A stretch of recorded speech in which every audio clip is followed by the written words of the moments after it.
안녕하세요. 몽실맘 인사드려요. 벌써 한 주가 훌쩍 떠나버린 시간이 들어요. 지금 10시 예요. 지금 저는 일찍 일어나는데 이렇게 하다 보니까 시간이 음 이 책은 죽고 싶지만 떡볶이는 먹고 싶어는 제가 구입한 건데요. 빌려온 거 아니고 구입해서 읽어 봤어요.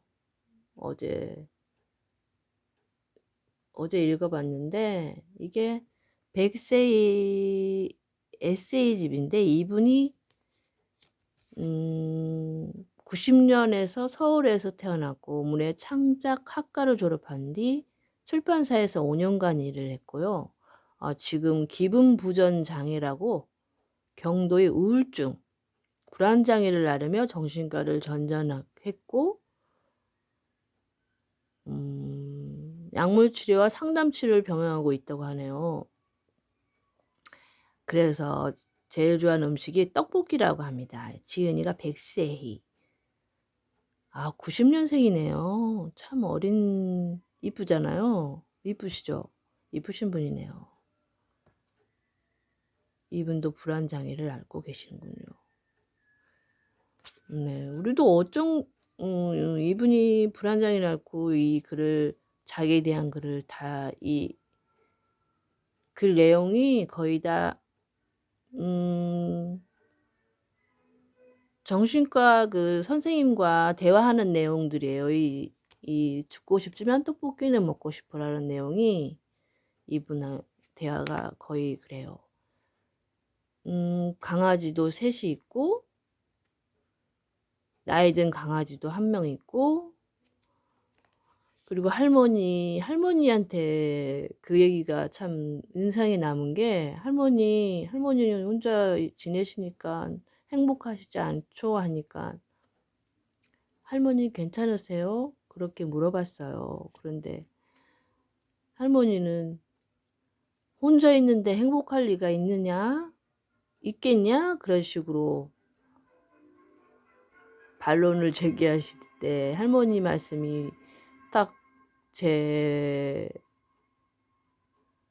가슴에 와 닿았어요. 혼자 있는데 재미있겠어요? 즐겁지도 않죠. 행복해질 수가 없죠. 그래서 '아 사람은 혼자는 있을 수 없겠구나.' 그래서 신도 아담과 이브를 만들 때는 아담만 처음에는 남자를 만들었잖아요. 근데 얼마나 아담이 애처로워 보여서요. 하나님이 '쟤 외롭겠다.' 그래서 그 갈비뼈를 해서 이불을 만들어 주신 거잖아요. 그래서 인생은 혼자는 정말 힘들어요, 살기는. 이 세상이. 함께하는 세상이 정말 좋죠. 그래서 여기서 내용들이 참 좋은 게 사실 아무도 저를 무시한 적 없고 제가 가장 저를 무시하고 있었다는 거. 무시하는 거를 받는다는 느낌을 받는 거는 자기 자신일 뿐이지 결국 무시한 사람은 한 명도 없다는 거예요. 그러니까 자기 자신이 그렇게 느낀다면은 무시하다고 느끼는 거겠죠. 너무 괴로울 때도 음 저는 신랑과 물론 신랑은 말이 없어요. 그렇지만 저는 말을 많이 이렇게 제가 많이 유도를 하는 편이죠, 하게끔. 그래서 우리 신랑도 쉬고 싶어 하는 주말은 쉬고 싶어 하고 하는데 저는 같이 있고 싶고 어딘가 같이 가고 싶고 근데 요즘 따라서 제가 전에는 신랑만 쉬는 날만 되면 기회를 잡아서 어디 같이 쫄랑쫄랑 가자고 막 저 혼자 계획을 막 짰어요. 그런데 저도 지금 요즘에는 쪼끔 나이가 들었는지 모르지만 그냥 같이 있는 그 자체만으로도 행복한 거예요. 맛있는 거 먹는 거. 그게 제일 행복해요. 그래서 우리 신랑도 떡볶이를 좋아해요. 그럼 떡볶이를 같이 만들어 먹다든가 그런 시간들을 뭐든지 먹을 때 기쁘지 않은가요?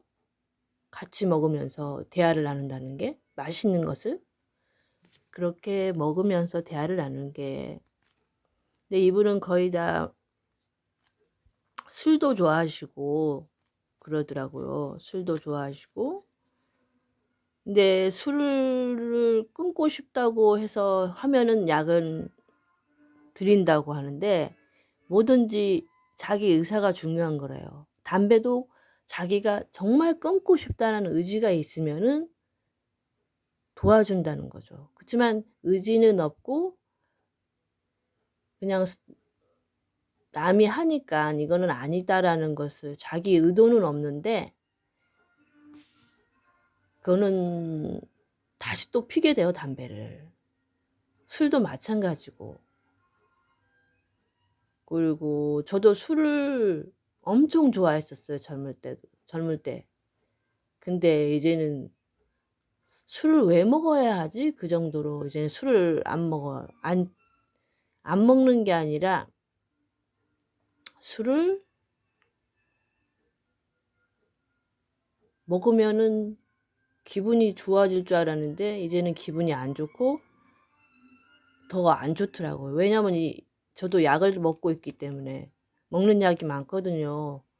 참 나이 드니까 먹는 약이 정말 많아요. 그 약 먹으려면 배가 불어요, 사실. 아침부터 먹으려면.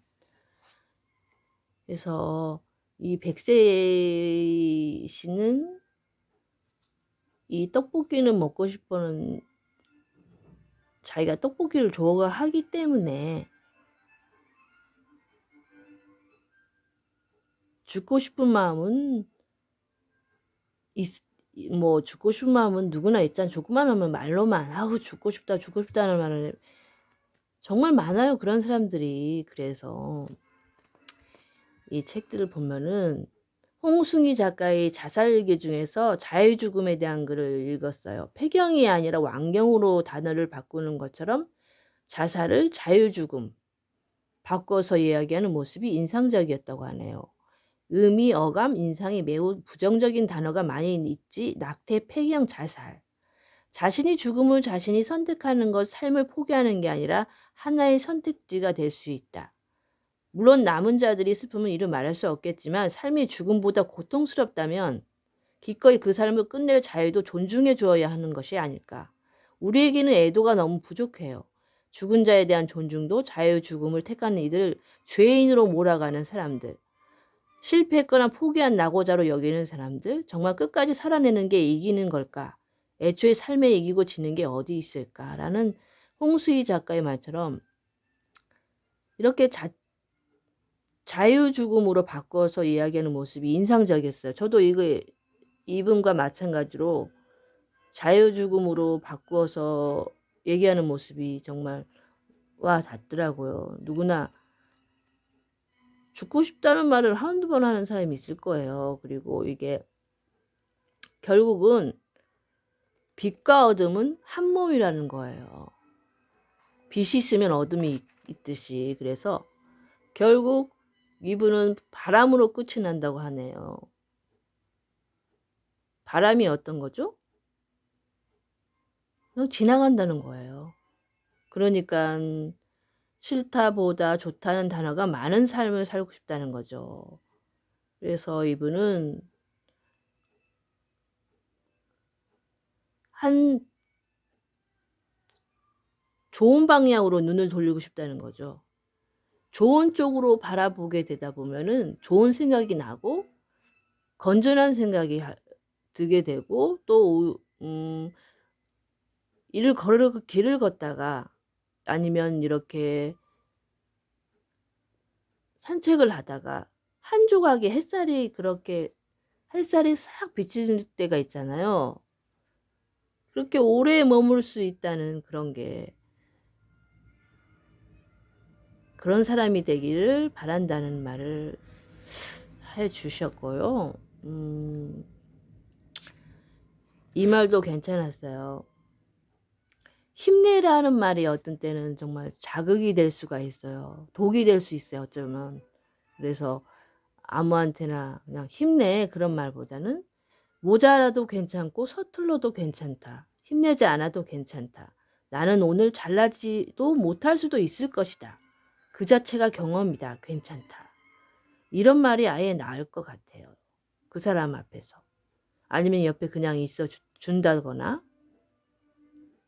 그냥 힘내라는 말은 뭐 잘해라는 말과 같다듯이 뭘 잘하라는 건지, 더 이상 어떻게 잘하는 건지. 그렇지 않아도 힘들어 죽겠는데 더 잘해라는 말이 나오면 정말 힘들잖아요. 그러니까 모자라도 괜찮고 서툴러도 괜찮아. 힘내지 않아도 괜찮아. 나는 오늘 잘하지도 못할 수도 있을 것이야. 그 자체가 경험이니까 괜찮아 하고 이렇게 해주고 그렇게 얘기해 주는 그런 사람이 있었으면 좋겠어요. 우리가 그렇게 돼야겠죠. 그래서 이 글은 매일 혼자 있는데 행복한 일이 어딨냐고 이거 얘기했죠. 그래서 할머님 말씀이 참 제가 머리를 스쳐갔어요. 매일 혼자 있는데 행복한 일이 어딨냐고 했다. 내가 와서 행복하지 하니까 할머니가 응 기쁘고 좋다라고 했다. 행복까지는 아닌가 봐 하니까 기쁘고 좋은 게 행복한 거라고 할머님이 말씀하셨어요. 기쁘고 좋은 게 행복한 거래요, 할머님이. 이게 그리고 리베카 솔릿은 멀고도 가까운 데서 어떤 감정이입은 배워야만 하고 그 다음에 상상해야 한대요. 평행선을 달릴 수밖에 없어요. 우리는 평생 타인하고. 그래서 달릴 수밖에 없고 감정이입 역시 공부하고 상상해야 할 때가 많다고 하네요. 이렇게 해서 죽고 싶지만 떡볶이는 먹고 싶어. 이 고슴도치라는 얘기도 제가 어제 요번에 다른 거에도 얘기를 했지만은 고슴도치 그게 있어요. 보면은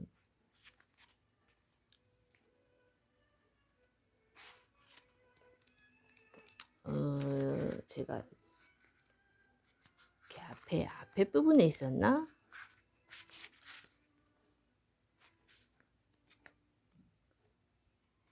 약간 거리를 두는 거. 그러니까 자기 자신을 사랑한다는 게 그런 것 같아요. 제가 어제 이게 올렸거든요. 저는 혼자 노는 걸 좋아해요. 다만 전제가 있어요. 저를 사랑하는 사람이 있어야 해요. 제 안부를 묻는 사람이 있어야만 혼자 놀 수 있는 거죠. 이런 것도 참 마음이 와닿는 글이 아닌가 생각이 들어서 올려줬어요. 어제 제가.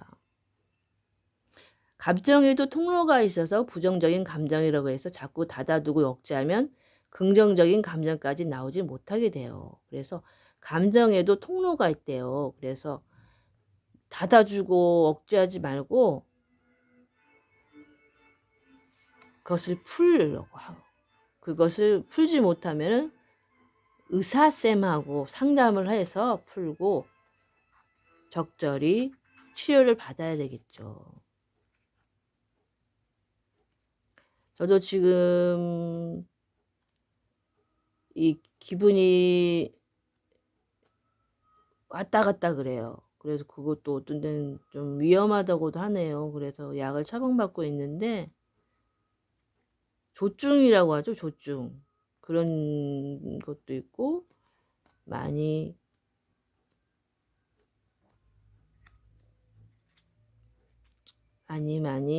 배워나가야 되네요. 그래서 삶은 받아들이는 법을 배워가는 과정 같다. 받아들이거나 내려놓는 건 삶의 특정한 시기에만 꺼내놓을 태도가 아니라 평생 살아가며 연습해야 할 과제라는 거예요. 받아들이는 법. 내려놓거나 받아들이는 거. 일단 어떻게 해야 되겠어요? 나라는 자체를 받아들여야죠. 그래야 남도 받아들일 수 있으니까.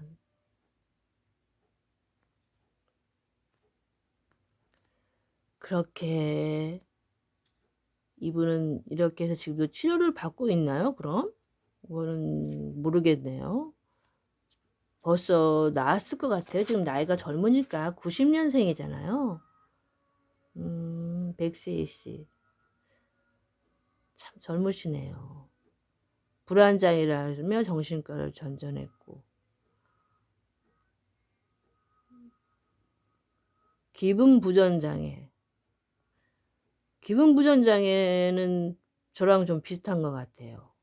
예, 요즘에 정신과 옛날에나 저 사람이 정신병자다 뭐 그렇게들 얘기를 했었잖아요. 요즘에는 병원이 진짜 코로나로 인해서 그런지 더 많이 사람들이 많이 찾아요, 병원을.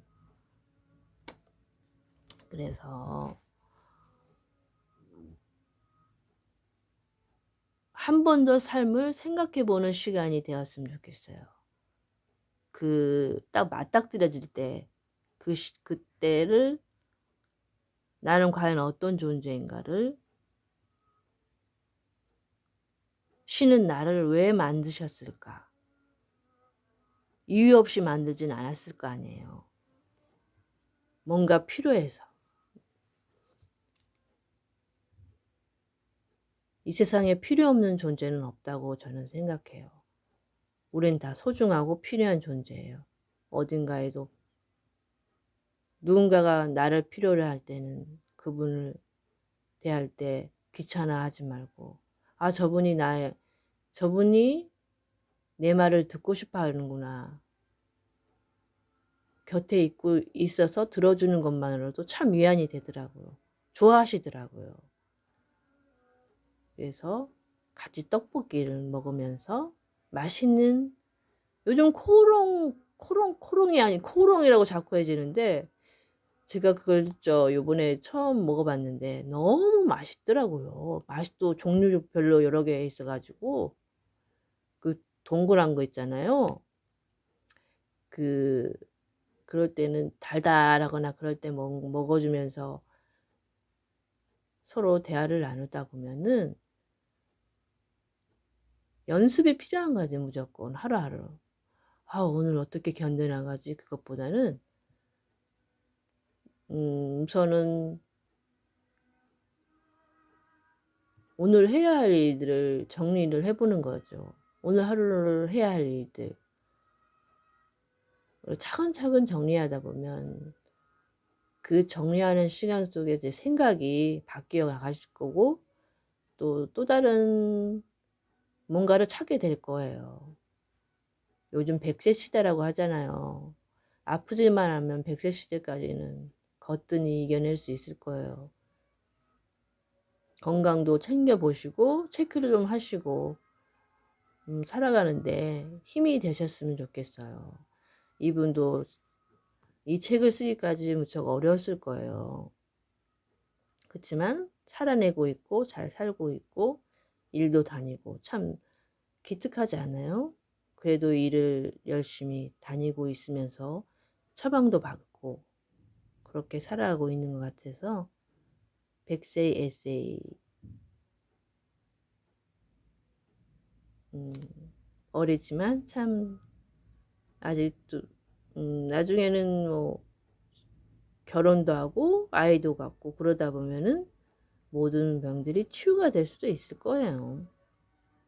저도 먹으면서 치유하면서 그렇게 살고 있어요. 많이 노력하고 있고, 그럼으로써 오늘은 이걸로 마치기로 하고요. 오늘 하루도 즐겁게 행복하게, 어떻게 하면 행복하게 하는 게 아니라 받아들이세요. 그냥 주어진 삶을. 해야 할 일 있으면 해버리면 편하잖아요. 이걸 어떻게 하지가 아니라 해버리면 편하더라고요. 뭐 음식물 쓰레기를 버려야 된다면 에이 나중에 하지 보단 지금 해버리면 편하고, 오늘 할 일 은행 볼 일 있으면 은행 가고, 병원에 가서 오늘 병원 가야 할 날인데 하면 병원 갔다 와버리면 개운해버리고, 병원 가서 한참 선생님과 상담하고 수다 떨다 보면은 병이 확 나은 듯하고, 그렇게 살다 보면은 사라집니다. 살아내고 싶었습니다. 저도 살고 싶어요. 무조건.